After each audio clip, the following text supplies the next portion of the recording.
Doutor Adriano Morales, estamos aqui hoje para uma live especial, né? Final de ano, nossa última live do ano. E seja bem-vindo. Vou deixar que você se apresente. Diga aí, doutor Adriano Morales. Já está com cara de emoção. Vamos lá. Doutor Adriano Morales. Quando a gente fala... Quando você chega para mim, né?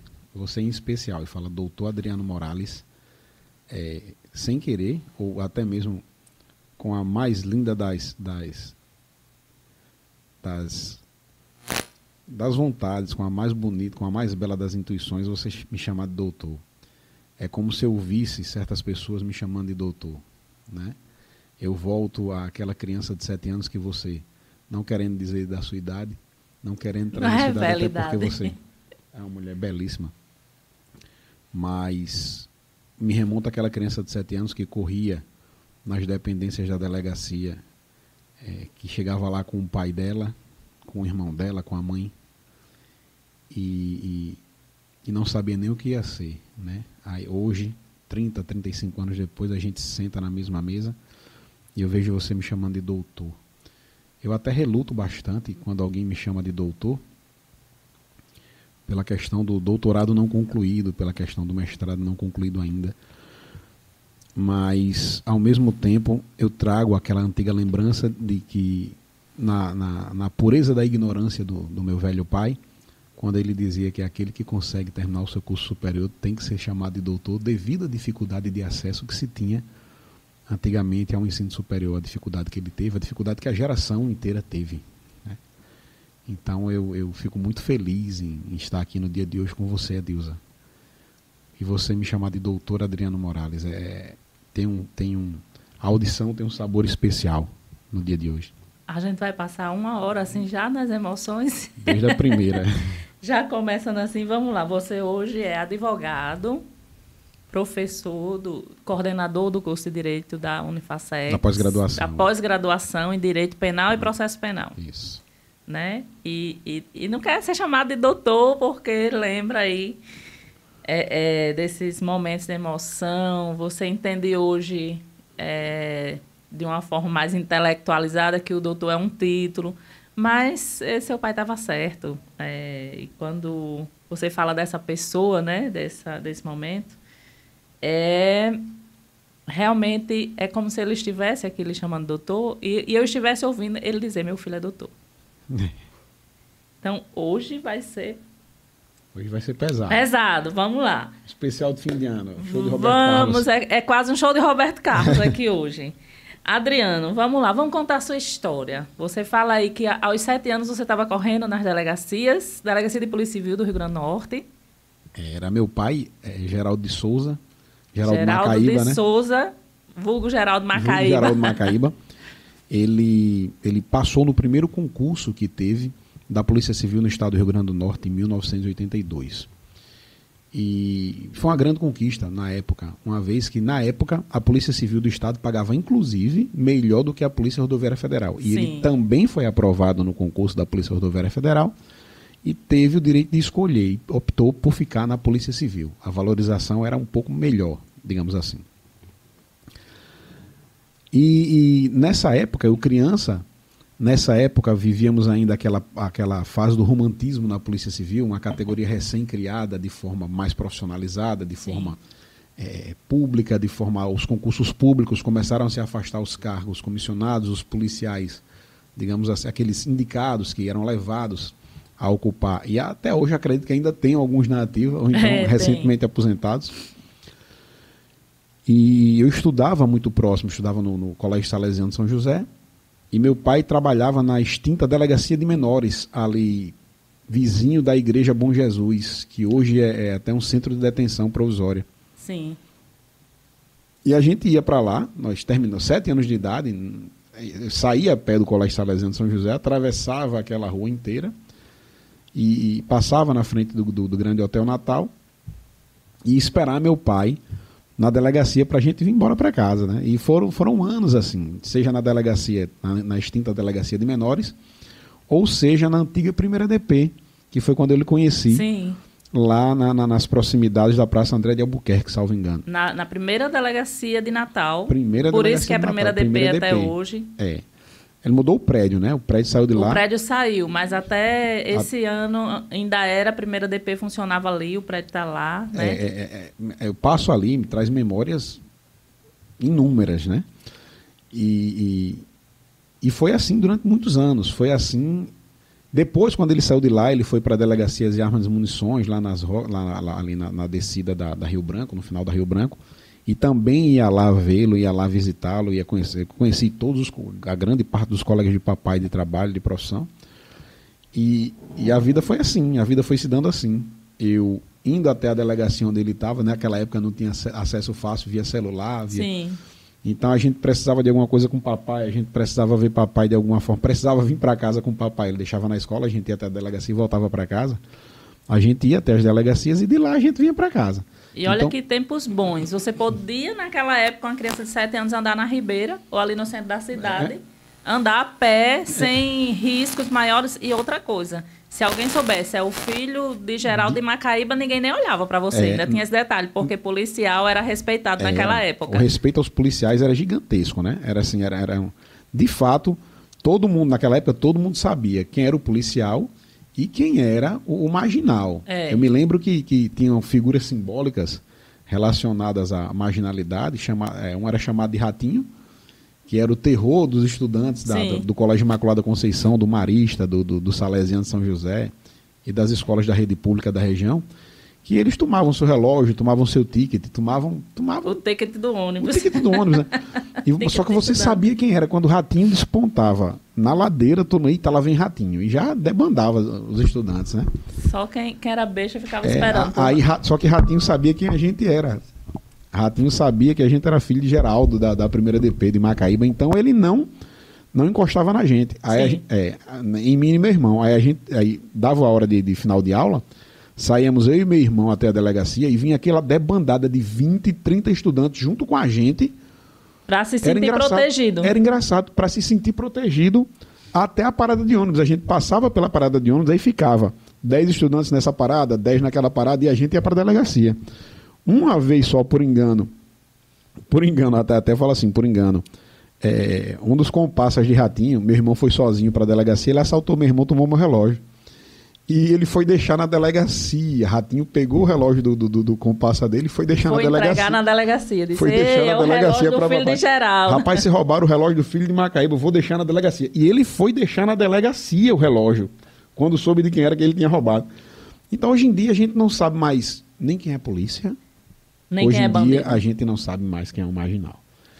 Esse é o grande problema da perdição da sociedade. Né? Eita, que introdução boa. A gente já está começando aqui falando um pouco da história da segurança pública do Rio Grande do Norte, da Polícia Civil, e um pouco também do que era a sociedade naquela época, né? Há tempos atrás, não vamos contar os anos, porque eu trabalhava na primeira DP nessa época. Não, mas você começou a trabalhar muito cedo, você era uma criança. Né? Eu era uma criança. Eu tinha apenas 18 anos quando eu trabalhei na delegacia lá com seu pai. Então, é uma, assim, para você é um retorno, você começa aí, daí só por eu ter lhe chamado doutor, você traz lembranças, memórias afetivas, que essas memórias afetivas se confundem não só com sua vida pessoal, mas com a sociedade natalense daquela época, né? E hoje, como você disse, vamos fazer um paralelo. O que é a sociedade hoje?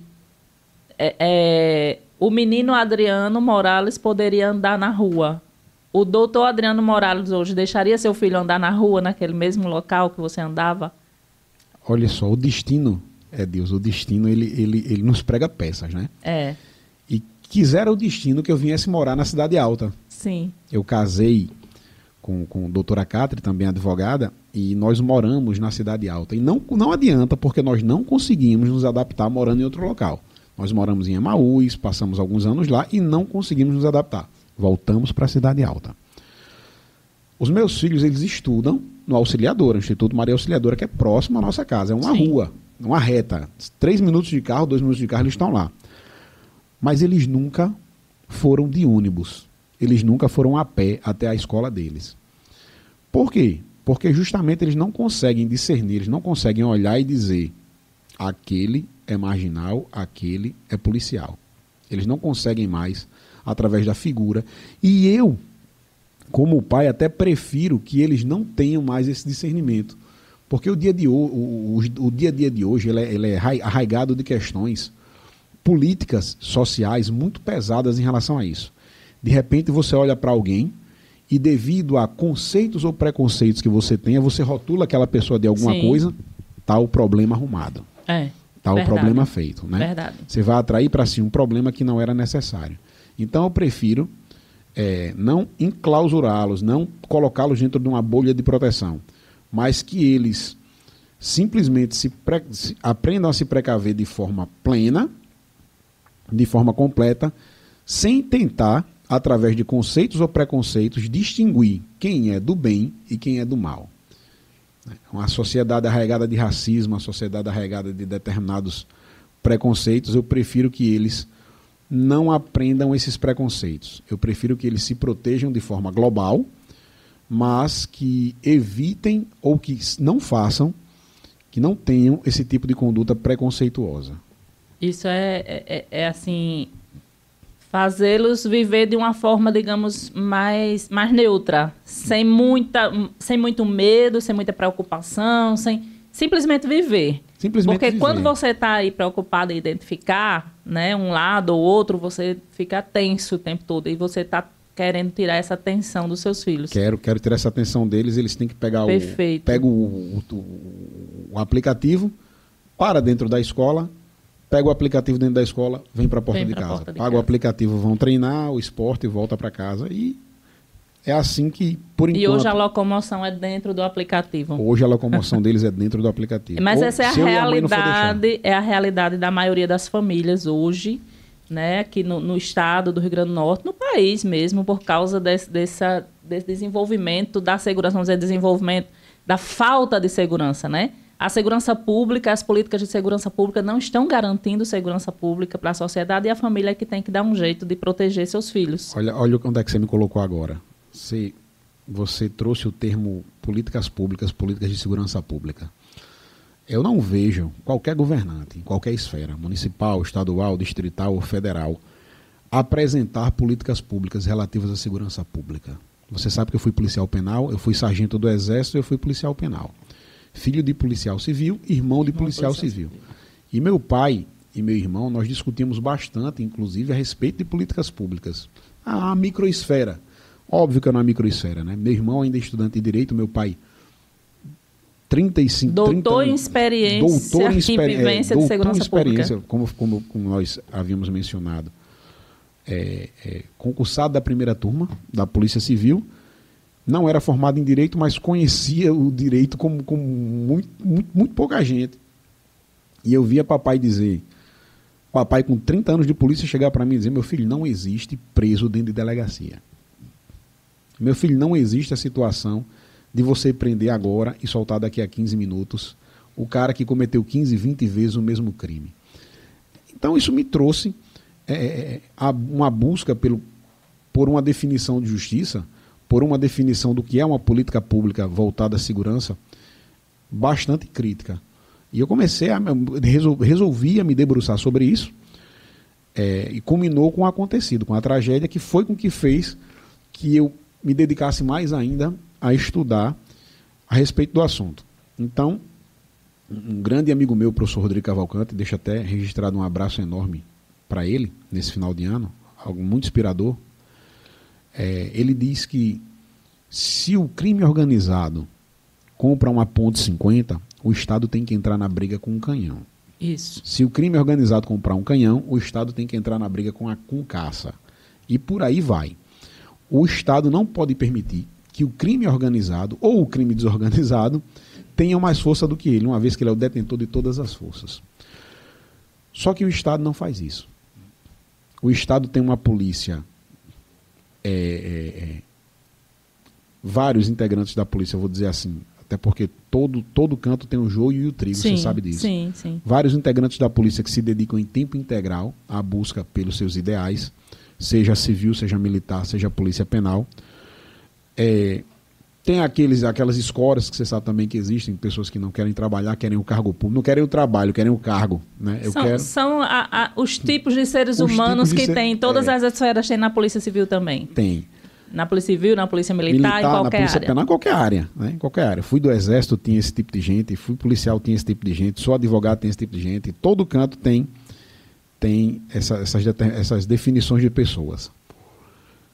E o Estado simplesmente não se empenha em produzir, em pensar uma política pública de segurança eficiente. Porque a política pública na área de segurança eficiente, ela seria dolorosa. Ela seria dolorosa. Não apenas para o Estado, para a sociedade em si. Aí vamos cair naquela tese. Será que seria necessário cortar da própria carne para que se atingisse uma política pública eficiente? Na minha concepção, sim. Volto às palavras de Rodrigo Cavalcante. Se o crime organizado se apodera de armamento pesado, se apodera de normas próprias, construídas paralelas, tão fortes, o Estado teria que entrar nessa batalha com normas mais fortes ainda, com armas mais pesadas ainda. Veja bem, não estou dizendo aqui que tem que exterminar ninguém, não estou dizendo aqui que tem que maltratar ninguém, até porque eu sou extremamente contra. Na minha concepção, se um ato de barbárie é cometido, se você responde aquele ato de barbárie com outro ato de barbárie, você se torna igualmente bárbaro. Ou pior. Ou pior. Né? Porque você pensa antes de fazer, você articula como cometer aquele ato de barbárie e você tem as ferramentas para cometer aquele ato de barbárie. Eu penso isso sobre... Isso está sendo dito por alguém que tem toda a propriedade para falar sobre isso. Sobre barbárie, sobre tragédia. E como você fala de não revidar a violência? Como você fala que não se pode justificar uma barbárie com outra barbárie pior? Né? Se você quiser falar um pouco sobre isso, né? Mas é bom que se fale para as pessoas entenderem o que acontece. Um menino criado dentro de uma delegacia, vamos dizer assim, porque eu passei anos lhe vendendo a delegacia todos os dias depois da escola, brincando, se sentindo seguro, o menino que vinha da escola seguido por outros colegas para se sentirem seguros também, né? Para um delinquente não tomar um relógio, não tomar... Né? Naquela época não tinha celular, era o material da escola mesmo, que levava ou o ticket do ônibus. Ou o ticket do ônibus ou o relógio. E aí você está falando hoje sobre políticas de segurança pública, algo que atinge, algo que é muito atual e que atinge a sociedade no país inteiro. Né? Eu digo que atinge porque deixa a desejar e causa... A falta de políticas sérias causa muitas mortes, né? Violência doméstica, abuso sexual, todos os tipos de violência são resultantes da falta de segurança pública, da falta de uma política séria, de leis sérias. E aí você traz esse tema com a força e com a coragem de alguém que é até hoje vítima dessa falta de estrutura de segurança. Esse mesmo pai que lhe fazia se sentir seguro e fazia seus amigos se sentirem seguros, teve a vida ceifada de forma bárbara. Teve. Seu pai e seu irmão na mesma hora e você presenciou. Você consegue falar disso? Porque eu quase não consigo, mas vamos. Falar disso porque a sociedade precisa saber que até os policiais são vítimas dessa falta de eficiência porque eram 3 policiais dentro de uma casa. De fato, é muito difícil falar sobre isso. De fato, é dispendioso falar sobre isso, mas eu preciso falar sobre isso, Edilza, para que, primeiro, não seja esquecido. Não é que não seja esquecido meu pai e meu irmão. Eles são seres inesquecíveis por mim, por pessoas como você que conviveram com eles. Viu também meu irmão pequeníssimo, meu irmão de colo, né? E o fim trágico que se deu sobre eles. Mas é preciso que se fale, e é preciso que se fale com cada vez mais alto, para que não caia no esquecimento e para que as pessoas saibam que situações como essas, inevitavelmente, podem bater na porta da sua casa. Podem bater a porta da sua casa. Então, no trágico dia 22 de novembro de 2015, 4 assaltantes entraram na residência do meu pai, fizeram a família inteira de refém, e quando perceberam que tratavam-se de policiais, começou as agressões. Não foi nem agressão verbal, foi agressão já na base da arma de fogo, deliberada, para que ceifasse de fato a vida de todo mundo. Meu pai, ao reagir, ele foi alvejado, veio a óbito. Meu irmão reagiu, foi alvejado, veio a óbito. E eu fui o único que consegui, de fato, ser efetivo na reação, causando a paralisação do evento, a consequente fuga dos demais participantes e a estabilização na segurança da minha família. Mas para que isso acontecesse, custou 2 vidas. Custou, na verdade, 3 vidas, né? Custou a vida do meu pai, custou a vida do meu irmão e custou a vida de um dos envolvidos na ação criminosa. No dia do acontecido, além do desespero, além da carga gigante de ações que eu tive que tomar, sendo o único homem sobrevivente da família, minha família não tinha homens mais em idade produtiva, fiquei o único homem, o resto era tudo criança. Você era o mais velho dos irmãos. Eu era o mais velho dos irmãos, então faleceu a Alírio, faleceu o papai, Arthur, que era o filho da segunda união de papai, só tinha 10 anos, minha sobrinha só tinha 6 anos, nenhum dos meus filhos tinha idade produtiva, não tinha mais irmãos, não tinha mais nada. Eram 3 famílias dependendo, digamos assim, da existência patriarcal do papai, né? Papai, ele tinha digamos assim, um domínio, uma força moral muito grande para todos da família. Papai falava uma coisa, se ele tivesse certo, a gente obedecia. Se ele tivesse errado, a gente tinha que rodar o mundo inteiro. Também. Tinha que rodar o mundo inteiro para conversar com ele bem devagarinho, mostrar que ele estava errado, para ver se ele mudaria de ideia. Sim. Mas em 99,9% das vezes ele estava correto. Como você disse, ele era doutor em experiência. Isso. Por mais que ele não tivesse certos conhecimentos, a experiência dele sempre lhe indicava um caminho correto a se seguir. E no dia 23, que foi o dia do sepultamento, 23 de novembro de 2015, na rua São José, no centro de velório São José, quando os corpos chegaram, um dos repórteres pediu para que eu desse uma palavra. E só passava uma coisa na minha cabeça, o que nós estávamos conversando na hora do ocorrido. E nós estávamos tratando justamente do tratamento dado aos apenados no sistema prisional do estado do Rio Grande do Norte. Meu irmão recém-empossado na Polícia Civil, estava na cidade de Campo Grande, papai recém-aposentado e eu policial penal. Então nós tínhamos experiências de vida diferente, de profissionalismo diferente, de situações profissionais diferentes e visões imediatas diferentes de tudo. Aí eu via um policial civil com 30 anos de experiência me dizer que não podia bater em preso.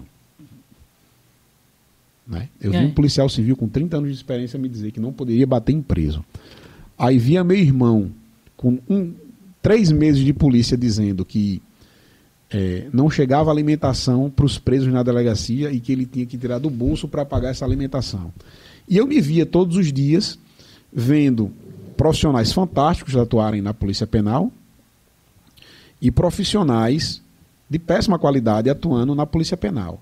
Eu tinha que tirar um conceito de todos aqueles conceitos, eu tinha que tirar uma forma de todas aquelas formas. E eu fui o único que sobreviveu. E vocês estavam falando sobre isso no momento que aconteceu o assalto. No momento que se deu início ao assalto, nós estávamos conversando exatamente sobre isso. Que coisa. Foi. Aí que momento, eu não consigo imaginar isso. E eu já vinha na universidade justamente pesquisando esse fenômeno carcerário brasileiro, com foco no estado do Rio Grande do Norte, na iniciação científica. 6º, 4º, 5º período da universidade, eu já fui convidado a participar dessa iniciação científica e aceitei, desde que eu tivesse carta branca, para trabalhar todos os aspectos. Seja o aspecto do policial civil, seja o aspecto do policial militar, seja o aspecto, na época, chamado de agente penitenciário, hoje policial penal, a qual deixo registrado um abraço a Vilma. Vilma Batista, minha amiga, um abraço. A qual me acolheu sempre dentro dos braços, uma mulher extremamente guerreira e competente no que faz. Igual a você na sua batalha no Sindicato da Polícia Civil. Eu fiquei extremamente orgulhoso quando eu vi quem era a presidente do Sindicato da Polícia Civil.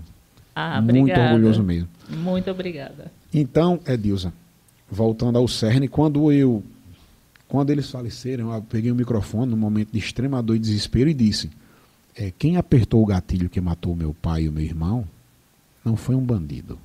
Foi toda uma sociedade. E como é que as pessoas iam entender aquilo? A primeira sensação que causa nas pessoas é: eu não matei ninguém, não. Eu não apertei o gatilho que matou seu pai, não. Foi um vagabundo, foi um bandido, foi um marginal, foi um ladrão, foi um latrocida. Chamem do que quiser. Chamem do que quiser. De fato, ele é um latrocida. Quem matou meu pai era um latrocida, foi um latrocínio. Quem matou meu pai vai ser chamado de bandido. Quem matou meu pai... Você consegue ter ódio? O ódio ele é um sentimento humano. Não tem como você evitar de ter. A revolta... natural do ser humano. O ódio, a busca pela justiça, você tem que ter. Aí é onde entra a racionalidade. Aí é onde eu fui obrigado, devido àquilo que ele mesmo me ensinou, a atuar com racionalidade. Aí é onde entra o diferencial. Onde é que eu vou atuar com racionalidade numa questão dessa? Minha mãe, coitada, perdeu o grande amor da vida dela e o filho dela, Perdeu 2 grandes amores da vida dela. O maior medo da vida da minha mãe, era perder um filho. Nós somos de uma família onde vem acontecendo, geração após geração, alguém perdeu um filho por alguma coisa, seja por uma doença, seja por um acidente de carro, seja por uma fatalidade como essa. Então minha mãe, ela vinha com essa carga de medo de uma longa data e acabou acontecendo com ela.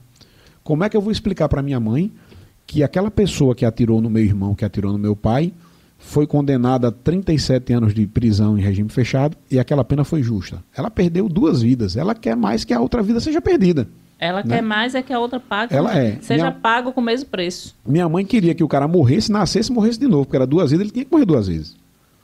Né? E como é que eu vou botar na cabeça da minha mãe que aquilo não é o caminho certo a se seguir? E que o justo é o que foi aplicado. Mas mãe, é difícil. É difícil. Mãe, ele pegou 37 anos, não vai trazer seu irmão de volta. E se ele morresse, ia trazer meu irmão de volta? Não. Quem perdeu com isso fomos nós. Tá, fomos nós. Mas quando eu abri a boca para dizer que foi a sociedade que apertou aquele gatilho, Adilza, as questões são muito mais profundas e não são discutidas. Muito mais além do que um jovem que enveredou pelo caminho da droga, sei lá que caminho, se tornou refém do crime organizado e foi lá e matou seu pai e seu irmão. Está bem além disso, porque ali é encontrar um culpado só. Isso. E aquele culpado, ele é resultado de algo bem maior. Isso. Aí eu falei, quem apertou o gatilho que matou meu pai e meu irmão foi a sociedade. Todo mundo para e não consegue entender. Ou se faz de doido, não consegue entender. Eu prefiro chamar que se faz de doido.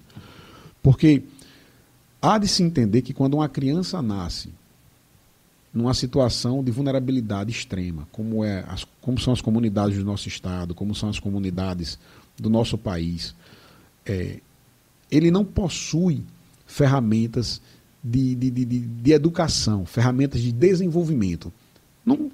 As instituições principais da fiscalização da segurança não vão funcionar com ele. Ele não sabe o que é família. Não sabe. Ele não sabe o que é igreja. Ele não sabe o que é Deus. Ele não sabe, ele não teme, é educação. Ele não teme a existência de algo superior a ele. Ele não sabe, né? Ele não sabe o que é educação. O herói dele, aquele que vai trazer a facilidade para ele, aquele que vai atender os seus desejos de consumo, não é o trabalho, não é o estudo, não é a polícia, não é o bom. É o traficante. É o assaltante. É o que ele vê ali ao lado da casa dele. É o que ele tem como exemplo. É aquela história do tênis Nike. Ele vê, a pessoa que ele vê usando o tênis Nike é o traficante que mora na rua dele. O traficante que mora na rua dele usa que tênis? Nike. Pois é. Quem é o cara que tem a mulher mais bonita da comunidade? É o traficante. Quem é que anda com o carro mais punk da comunidade? É o traficante. A casa mais bonita da comunidade é de quem? É do traficante. Ele vai querer ser o que quando crescer? O traficante ou o cara que mata o traficante? É óbvio, aquele cara é meu vizinho, ele faz isso da vida e aquilo ali, ele não tem a plena noção do que é certo e errado. Aí você diz assim, não, Adriano, mas da favela, da comunidade, saem médicos, saem advogados, saem dentistas, saem engenheiros, eles são a exceção. Eu sei disso. Você é a exceção, né? Eu sei disso. Eles são a exceção, Edilza. Eles não são a regra. Então, você chegar assim para mim e dizer, Adriano, ou doutor Adriano, como vocês gostam de chamar, que eu não sou doutor de nada, Adriano, qual a expectativa, qual a esperança que você tem para a sociedade? Qual a esperança que você tem para o Brasil? Edilza, pode ganhar direita, pode ganhar esquerda, e os discursos populistas não alterarão os caminhos da sociedade. Não alterarão.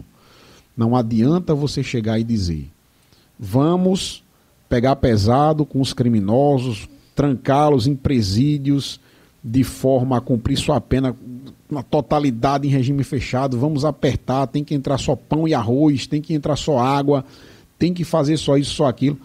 Isso não está escrito em canto nenhum. Não existe um norte, um princípio norteador para que isso aconteça. Para que isso aconteça. Não existe, não existe. As pessoas não estão preocupadas com políticas públicas eficientes na área de segurança. Sabe por quê? Porque não dá voto. E porque dói.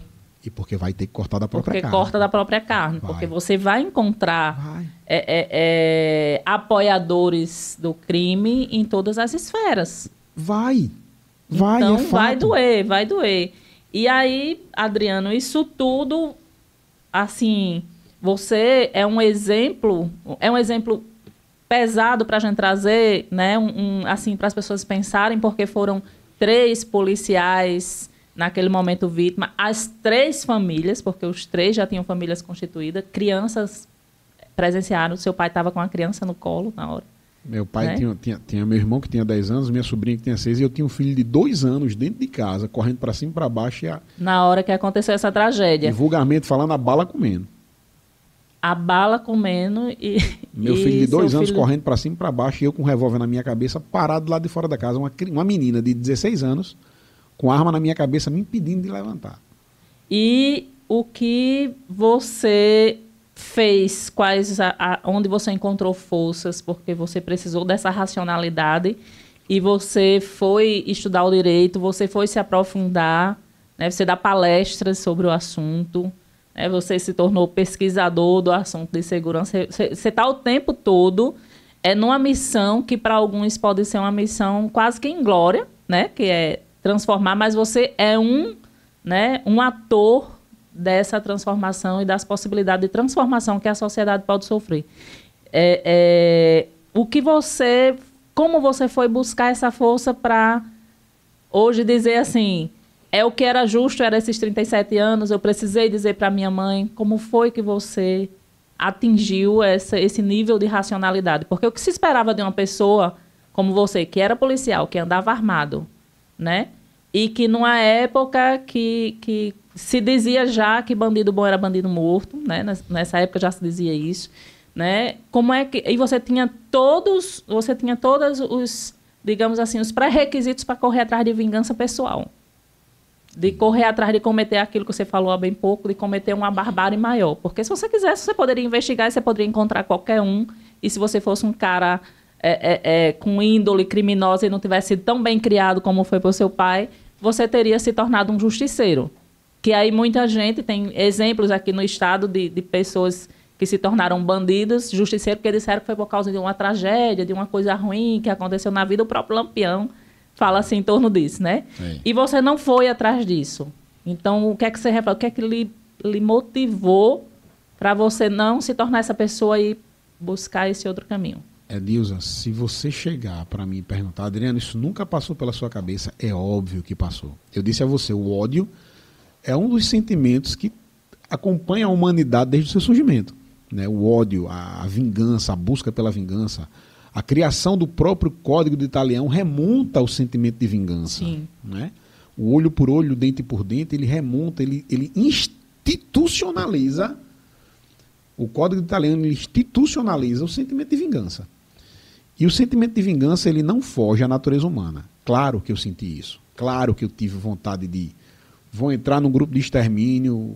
Eu tinha aí na época, em plena atividade. Tinha. E a gente sabe que o colega que está aqui do lado policial faz parte. Aquele colega um pouco mais... faz parte. E cantadas e chamados não faltam. Né? Rapaz, vamos pegar o cara que fez isso com teu pai. Vamos pegar o pai dele, a família dele, a mulher dele. É muito difícil você se manter no centro. O que me deu força para me manter no centro foi meus filhos, minha esposa, minha pesquisa, a crença, principalmente a crença que essas pessoas e outras pessoas tinham no que eu falava, no que eu defendia. como é que durante anos eu apresentei um discurso de racionalidade na segurança pública, de busca na melhoria da segurança pública, de respeito às normas fixadas de forma prévia, de respeito, de temor dos resultados das nossas ações, e simplesmente, mesmo depois de tamanha imposição da vida, eu ia mudar o meu discurso. E olha só, no dia da morte do meu pai, um dos meus melhores amigos, não vou falar o nome dele aqui não, mas um dos meus melhores amigos chegou para mim e disse: você vai continuar com o seu discurso? E eu disse... E ele conseguiu extrair um sorriso meu naquele momento de tamanha dor. No dia da morte do seu pai. No dia da morte do meu... No dia os corpos sendo velados. Sim. Ele disse: você vai continuar com aquele discurso? E eu disse: não, eu não vou continuar com aquele discurso, não. Eu vou amplificar aquele discurso. Aprimorar, melhorar. Eu vou aprimorar aquele discurso. Eu vou expandir aquele discurso. Hoje, quando eu realizei um grande sonho de ser professor universitário, de penal e processo penal. Mas ser advogado em penal e processo penal, claro. Para eu advogar em penal e processo penal, existe uma série de requisitos que devem ser cumpridos. O indivíduo tem que ser réu primário, o indivíduo tem que, digamos assim, ele não pode ser um criminoso quanto mais. Tem uma série de coisas para que eu possa atuar no direito penal. Eu não defendo criminosos contumazes, eu não defendo quem vive do crime, eu não defendo o criminoso habitual, não defendo, não adianta. Você está me procurando, procure fulano de tal que ele vai advogar para você. Então, no seu escritório você advoga também penal, é sua especialidade no seu escritório? Você eu atuo em penal. Atua em penal. Em processo penal e direito penal, né? Claro. Na universidade? Na universidade eu sou professor de direito penal e processo penal e coordenador da pós-graduação, mas a minha linha de atuação dentro da advocacia, ela tem certos requisitos que o meu cliente precisa preencher. Sim. Requisitos meus, requisitos morais. Né? Óbvio que eu recebo qualquer pessoa no meu escritório, mas para que eu atue, ele precisa preencher esses requisitos. Caso ele não preencha, eu digo: meu amigo, olha, infelizmente seu caso eu não vou poder pegar, procure advogado fulano de tal, indique um amigo meu. E é tanto que os advogados das pessoas que estavam envolvidas no latrocínio de papai Alírio, eles eram meus colegas de sala. Meu Deus. Meu Deus. Os advogados eram meus colegas de sala. E eu olhava para eles e dizia: não tem problema. Você conseguia. Eles ficavam... Eles ficavam constrangidos. Ficaram constrangidos quando me viram, né? Quando viram o que era, quando viram... Quem era a vítima. Eles sabiam quem era a vítima, né? Sim. Mas olhavam para mim, quando me viram cara a cara, eles ficavam constrangidos. Eu fiz: levante sua cabeça, não tem problema, você está fazendo o seu trabalho. Ele precisa de um defensor. E se você não teve o discernimento de separar, rapaz, foi a situação do pai de Adriano, eu prefiro não pegar porque eu conheço o cara. Se você não viu isso, se você preferiu ir... Eu compreendo a sua natureza humana, eu compreendo sua necessidade. Siga seu caminho, faça a melhor defesa que você puder. Foi feito. Na minha concepção, justiça foi feita. Voltando. Então, quando eu vejo essa situação e realizei o sonho de ser professor, a primeira coisa que eu entro em sala de aula que eu digo aos meus alunos é: qualquer pessoa sentaria na frente de vocês, abriria o Código Penal e ensinaria o que está escrito no artigo 121, no artigo 155, no artigo 157, no artigo 213. É a receitinha pronta. Qualquer um que entrar aqui vai ensinar a vocês o que é e vocês vão acertar as questões da OAB.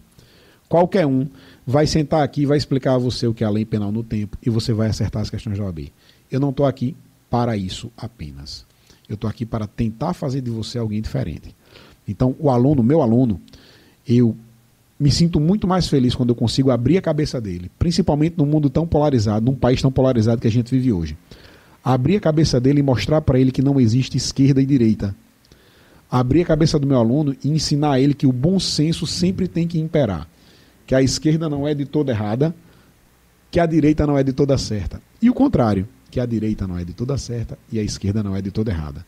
Eu sempre me coloco como um muro entre a direita e a esquerda com uma grade embaixo. E essa grade, ela permite que coisas boas passem de um lado para o outro. E as coisas ruins ali fiquem detidas.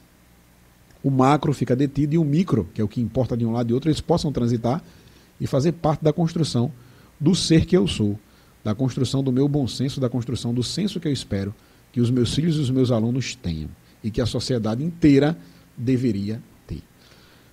eu digo ao meu aluno, se no final do semestre, um de vocês, conseguir olhar para frente, para o futuro, para as necessidades sociais, e verem que a sociedade precisa mudar os seus conceitos, eu já vou estar feliz. Você já cumpriu sua missão de professor. Minha missão de professor está cumprida. Professor, o que é um homicídio? Aluno, o que é um homicídio? Sei não, professor, mas eu preciso pensar a segurança pública de forma diferente. Eu preciso pensar o sistema carcerário. Eu preciso pensar por que aconteceu aquele homicídio. Eu preciso pensar por que aconteceu aquele homicídio, não o que é o artigo 121. Sim. Né? Onde estão os estudos sobre criminalística? Na aplicação da segurança pública. Eu vejo pesquisadores traçarem estudos fantásticos a respeito da criminalidade. Por exemplo, e volto a citar o professor Rodrigo Cavalcante. Ele fez um estudo sobre vou falar em linhas gerais, um estudo que mostra que o crime compensa pelas vias econômicas. Para quem está cometendo um crime. Você assalta um banco de R$1 milhão, você vai ficar 6 anos preso, você vai gastar 200 mil com advogado naquele período na cadeia. Quando você sai, você tem 800 mil que ninguém achou. Sobrando. Então, o crime, ele compensa. Então, o Estado tem que buscar alternativas para fazer com que esse crime não compense. Mas é exatamente isso que acontece. O crime só cresce porque quem está cometendo o crime não está tendo problemas em cometer os crimes. Compensa. Né? Tá sendo compensatório. Compensa. Né? Com exceção, e isso aí é bem presente nos crimes patrimoniais, né? Com exceção de casos de pessoas que cometem crimes por doença mesmo, né? Assassinos contumazes, pelo prazer, pela psicopatia por alguma coisa, esses aí não pensam se vai compensar ou não. Mas quem comete crime patrimonial, ele está pensando sim no lucro. Edilza. E é bem lucrativo, infelizmente. Eu até você falou agora uma questão que consta na minha pesquisa, né? 95% dos crimes, eles envolvem, digamos assim, a busca econômica. Sim. 95% dos crimes. Os 5% remanescentes, a questão do crime passional, dos dementes, dos delinquentes. Eu falo demente no termo porque existe uma série nos Estados Unidos chamada Dementes, que eles tratam a respeito desses problemas causados por pessoas que têm o seu portadores de alguma psicopatia, portadores de algum transtorno que fazem com que elas venham cometer delitos de grande vulto e sem se preocupar, inclusive, com a hediondez daqueles atos.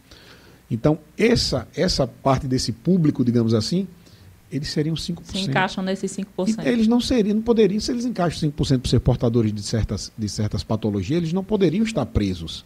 Eles tinham que estar ou no hospital penal ou em tratamento ambulatorial. A própria lei prevê a situação, né, das medidas de segurança. Sim. E não encarcerados. Encarcerados por encarcerados. Não poderiam. Mas como é que a gente vai fazer isso? Como é que nós vamos fazer isso se nós não temos ferramentas eficientes de separar esse público? Eu sempre falo, junto à minha aula, que assistam o filme Meu Nome Não é Johnny. Meu Nome Não é Johnny, um advogado agindo de forma brilhante, conseguiu fazer com que a juíza impusesse a Johnny, a João Estrela, uma medida de segurança. O cara não tinha problema. Ela utilizou da ferramenta que ela dispunha, convencida por todo o desespero da mãe de João Estrela, por toda a correria que a mãe de João Estrela estava fazendo e pelo arrependimento de João Estrela, que ele não era traficante, mas que não poderia sair ileso da conduta criminosa. Então ela resolveu aplicar-lhe uma medida de segurança, internando no manicômio judiciário. Mas aquilo ali foi uma utilização indevida, ao meu ver, utilização indevida da norma para aplicar uma pena menor, uma pena subsidiária. Mas acontece, né? Infelizmente isso é uma prática. Porque só temos ou A, ou caminho A, ou caminho B.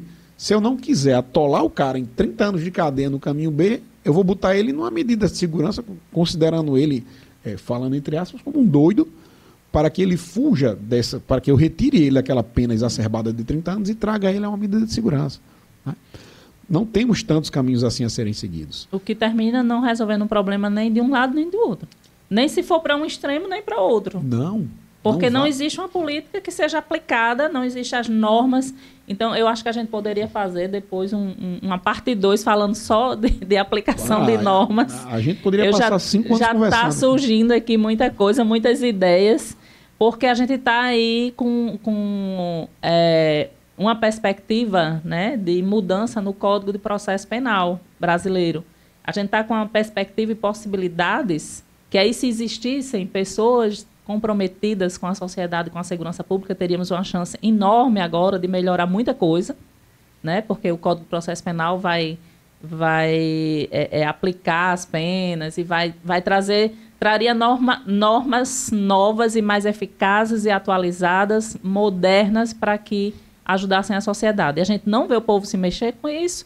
O que a gente vê agora aí é que estão zerando para começar a discutir ano que vem uma coisa que já estava bem avançada e que também seria interessante, a gente já está entrando aqui no outro tema, mas eu não resisto, tenho que falar nisso, poderia se consultar as academias, se consultar os profissionais de segurança, como seu pai, que tinha 30 anos, né, de atuação, como pessoas que hoje a gente tem pessoas com 37, 38 anos de atuação, os colegas contemporâneos do seu pai, e não existe isso, né? Ficam criando e cortando e com discurso eleitoreiro e com a política eleitoreira e vamos e para ter o voto do delinquente, da família do delinquente, vamos melhorar aqui para o delinquente e não para a sociedade. E aí isso seria tema de um outro momento que a gente poderia discutir muito sobre isso. Estou à sua disposição. Essa coisa do processo penal. Então, como professor, hoje, você já identifica, você conseguiu atingir essa sua missão de fazer alguém mudar de ideia? Tem uma historinha aí de uma palestra que alguém mudou de ideia, do sentido da vontade de vingança. Teve. Conta essa história. Eu fui dar uma aula a convite do professor Tiago Deigles na FASEX. Quando eu cheguei lá, tinha uma sala cheia e ele pediu para que eu fosse dar aula a respeito de criminologia. Me fugiu o assunto agora qual era. Um dia eu fui. Eu fui. Não preparei aula, eu vou com um pincelzinho atômico, começo a conversar com os alunos. Eu passo pelas escolas de Chicago, traço a respeito da figura de Lombroso, de Cesare Lombroso, trago a respeito da história das penas e vou conversando com eles. E de repente uma aluna, psicóloga, diz: como é que eu não vou querer a morte de alguém que matou o meu filho de 5 anos? A pergunta que ela fez. E ela estava revoltada. Eu não sei se ela tinha perdido um filho, eu não sei se ela tinha perdido, mas ela estava muito revoltada com o que eu estava falando. Aí eu chamei ela, obviamente, que eu digo centrei meus fogos nela e começamos um diálogo breve. E eu disse: fulana, se alguém matou teu filho de 5 anos, desta forma, é incalculável a dor que você está sentindo. É incalculável o seu sentimento, a sua angústia, a sua fúria, o seu ódio, a sua busca pela vingança. É incalculável, não tem como calcular. E tudo isso que você está sentindo é advindo da sua natureza humana. Ela vamos lá. Mas se você revidar da mesma forma, olhe só o que você sente a respeito dessa pessoa que fez isso. Você sente que ele é um bandido, você sente que ele é a escória da sociedade, você sente que ele não merece viver. Os piores dos sentimentos. Você sente o pior do sentimento a respeito dele. Eu concordo com você. Concordo com você que você sinta isso. É humano. Mas se você agir na mesma proporção, da mesma forma, em ação contrária, se a ação dele, sua reação foi imediata, né, respeitando inclusive uma das leis de Newton da física, se você faz isso de forma contrária, você vai estar se igualando a ele. Então você vai permitir que a sociedade veja você da mesma forma. Você vai ser tão bárbara quanto, você vai ser as suas ações serão tão hediondas quanto, e você vai ser um ser humano tão reprovável quanto. É isso que você quer? Não, eu só queria vingança. E nesse dia, essa menina, quando acabou a palestra, acabamos a aula, fotos, ela mandou uma mensagem para mim e disse: obrigado por me fazer entender os 2 sentidos de justiça. A justiça sentimental é aquela que a gente quer uma resposta imediata a respeito daquilo que aconteceu conosco. E a justiça mediata. E é essa justiça que eu busco acreditar, Edilza. É a justiça que se impõe a todos. É o que está transcrito no Código Penal. É o que está previsto nas nossas normas legais. O respeito a essas normas legais como norma de convívio, como norma de conveniência, como norma imperativa. É aquilo que todos nós devemos fazer para vivermos em sociedade. Se eu fugir daquilo de forma plena pela minha natureza humana, eu estarei me tornando um animal. Tira ali o conceito racional do homem, né? Tira a Da racionalidade. capacidade de você poder evoluir, da capacidade de pensar. Toda aquela condição humana volta para ser simplesmente uma condição animalesca, que me feriu, eu vou ferir também. Me ferir, eu vou ferir também, né? Eu acredito muito numa frase que diz que o homem, ele pode mudar o seu próprio destino. Então, se a vida trouxe para você aquela imposição que você agisse de forma tão grotesca, tão hedionda, tão brutal, tão bárbara, e você consegue raciocinar e não agir daquela forma, você deu um passo adiante na sua cadeia de evolução. Perfeito. Você deu um passo adiante. Você pode até regredir depois. Mas também é humano. Você pode até regredir depois. A gente vive em altos e baixos. E pensar aquilo 1000 vezes. E a gente tem que todos os dias estar repensando e tentando subir mais um degrau. Isso. Eu sou um ser em evolução, né? E aí você falou no início que você, eu acho que foi até antes de começar, que você faz terapia.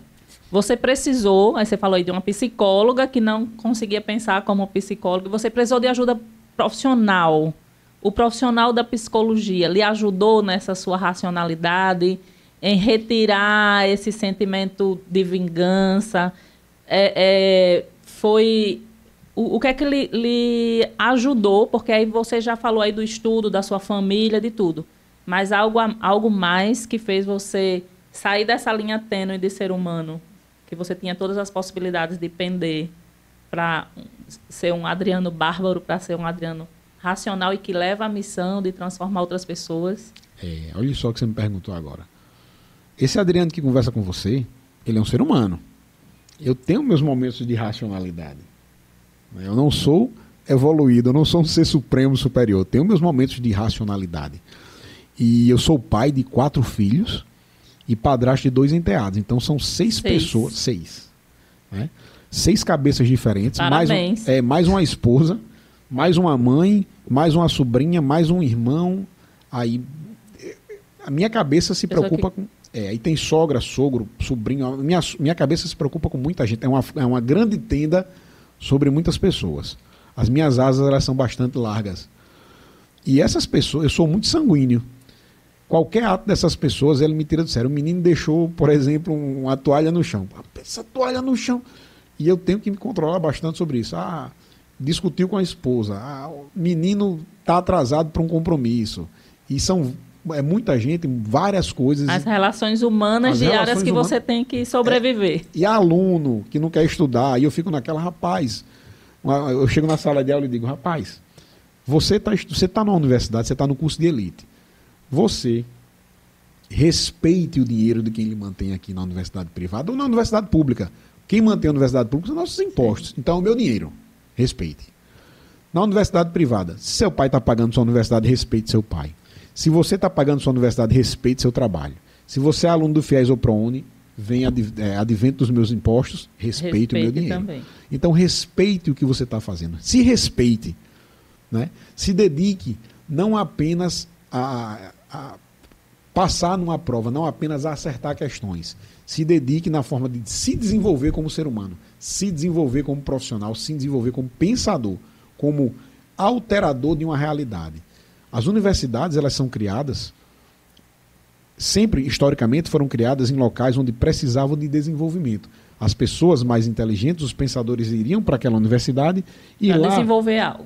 Desenvolviam a região, desenvolviam tudo ao seu redor.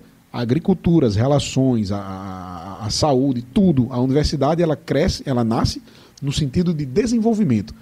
E hoje em dia, a universidade perdeu muito disso. As pessoas vão para cumprir tabela. As pessoas vão para aprenderem a acertar questões. As pessoas vão pensando o que é que eu vou ser quando crescer para ganhar dinheiro. Não na sua totalidade, né? Mas é isso que eu consigo vislumbrar. E aí você tenta transformar isso e mudar o pensamento dessas pessoas. É uma luta insólita. A luta mas vai conseguir, né? Devagarzinho a gente de repente vai. você vai contagiar outras pessoas que vão lutar junto com você e que vai transformar isso em uma grande cadeia de conscientização sonho. E de incentivo. Mas sonhos estão aí para serem realizados. Sonhos não envelhecem. Todas as realizações eu acho que começam com um sonho. Com sonhos. E aí a gente, né, tá com o tempo exaurindo aí. E vamos voltar um pouquinho aqui para a emoção. Vamos. Eu fico olhando você falando, você dizendo que é essa tenda, essas asas bem grandes. Eu tô vendo seu pai, porque era ele que exercia esse papel. Eu tô vendo Geraldo sendo aquela asa para os amigos da delegacia, para a família, cuidando de vocês. Está na hora de pegar o menino na escola. Ei, Adriano já veio, já chegou aqui, cadê seu irmão Alírio? Já lanchou, já não sei o quê. Aí atravessava a rua ali, comprava um lanche para vocês. E você se transformou nesse cara que Geraldo era, e, digamos assim, apurado, né? Porque vem a pesquisa, vem a universidade, vem os conhecimentos que ele tinha de vida e você tem, né, das pesquisas, dos livros. E eu não sei se você tem ideia do orgulho que ele teria. Eu tenho, porque ele dizia: meu filho Adriano tirou a melhor nota na escola. É o melhor no esporte. É o melhor nisso. É o melhor naquilo. E a estrutura de família, eu queria deixar essa mensagem, eu queria que você complementasse, fosse o caso, que a estrutura da família faz a diferença nessa transformação. Tudo isso que você traz para a gente, desse seu pensamento macro de universidade, desse seu pensamento macro de sociedade, dessa sua humanidade que você tem de não querer simplesmente um bandido morto porque ele matou seu pai e seu irmão, isso você acredita que vem da estrutura de família? Deixa aí uma mensagem para todo mundo. E agora eu maltratei você. Você vai ter que raciocinar aí com essas lágrimas. Agora você me empreste um lenço. Agora você... Uma mensagem de fim de ano, né? O último dia do ano. Vamos fazer as pessoas pensarem. Vamos. Né? Para as pessoas pensarem, Adilza. Certa vez, um gênio da música escreveu: meus heróis morreram de overdose. Meu Deus. E muita gente curte isso. Os meus inimigos estão no poder. Eu não tenho inimigos em poder. Meus heróis não morreram de overdose. Meu herói morreu vítima da sociedade. Meu herói morreu vítima do fracasso social. Né? Porque aquele que matou meu pai, ele queira ou não, é um fracasso social. A mensagem que eu deixo para as pessoas é que exercitem o perdão na sua mais profunda essência, o perdão. Perdoar, e faço as palavras de Padre Fábio de Mello, não é esquecer. Perdoar é você conseguir viver com a existência daquele fato, sem desejar que mal igual aconteça àquele que lhe causou mal. Eita, isso é difícil. Perdoar é isso. Perdoar não é esquecer. Perdoar é cicatrizar. E Jesus Cristo, certa vez indagado a respeito de quantas vezes deveríamos perdoar, ele disse: perdoai 70 vezes 7. 70 vezes 7 não é um número fechado. 70 vezes 7, ele remete ao infinito. Perdoar enquanto vivo for. Né? Ame o seu próximo. Sabe aquele eu te amo que você não disse hoje de manhã ao seu pai? Diga. Ele pode pesar. Diga. Sabe aquele abraço, aquele cheiro que você não deu no seu filho? Dê. Ele pode pesar. Sabe aquela briga de noite que você teve com sua esposa e dormiram em quartos separados? Vá lá, dê um cheiro na nega. Porque aquele cheiro pode pesar. As agressões verbais, físicas, entre pessoas, elas sempre vão existir na natureza humana. Mas o perdão, o amor, ele sempre tem que estar acima disso tudo. Perdoe. Não estou dizendo aqui que você tem que estar apanhando e perdoando, não. Estou dizendo isso não. Analise se vale a pena. Mas aprenda a perdoar. Aprenda a amar. aprendam a valorizar quem está do seu lado. Valorizar em todos os aspectos. Passa na rua, não tem dinheiro para nada, pega um realzinho ali, compra uma flor, leva para teu filho, leva para tua mulher, sabe? Leva um chocolatinho para tua criança. Valoriza quem está perto de você, cara. Valoriza o seu dia a dia. Estuda com afinco para mudar a tua vida. Estuda com afinco para mudar a tua vida. Meu pai me ensinou que um pobre, nós fomos pobres, não de amor, não de alimento, mas... E eu sofri muito por estudar em escolas.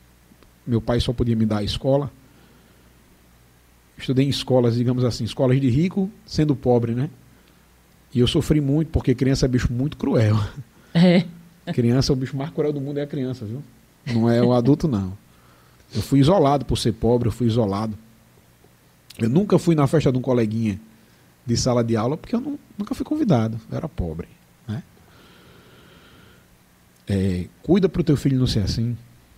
Cuida para o teu filho aprender realmente a palavra que está tão esquecida nos dias atuais, e nós temos que batalhar por isso através de políticas antirracismo, políticas afirmativas do sexo feminino, políticas de cotas, políticas de inclusão. Ensina teu filho, políticas LGBT, políticas, tantas minorias precisando ser defendidas. Ensina teu filho só uma palavra que cuida, que se ele aprender e se ele passar para gerações seguintes, isso tudo vai acabar. Ensina teu filho o que é respeito. Respeito. Então a mensagem para 2024: não precisa perdão e respeito. E respeito. Aprenda a pedir perdão também, né? É. Porque quem destrói o homem é Deus. É o orgulho. Verdade. Então vamos respirar e que 2024 seja de mais perdão, de amor, de respeito e que acabe seu orgulho. Obrigada, Adriano. Obrigado você pelo convite e estou à sua disposição sempre que você precisar.